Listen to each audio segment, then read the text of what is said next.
Assalomu alaykum, hurmatli o'quvchilar. Mana bugungi mavzuyimiz berilgan kvadrat uchxatini ko'paytiruvchilarga ajratish.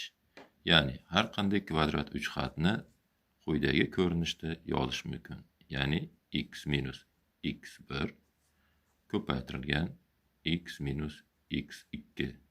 Bu yerda x1 va x2 miz berilgan kvadrat uchxatimizning ildizlari hisoblanadi. Demak, ularni topish uchun Viet teoremasidan foydalanamiz. Bu qanday bo'ladi?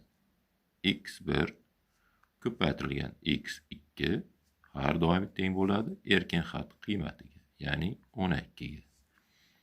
Ildizlarimizning yig'indisi esa teng bo'ladi o'rtak xatning koeffitsiyentining qarama-qarshi ishora qiymatiga, ya'ni 8 ga.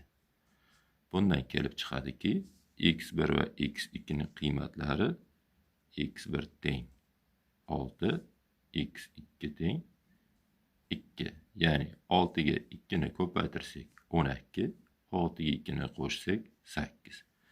Demak, yakuniy javobimiz x kvadrat minus 8x plus 12 teng bo'ladi. Qovusda x minus x1imiz 6 ko'paytirilgan x minus x2 miz bizda 2. Demak, masala bajarildi. Kvadrat uchxatimizning ikkita qovuslarning ko'paytmasiga teng bo'ladi.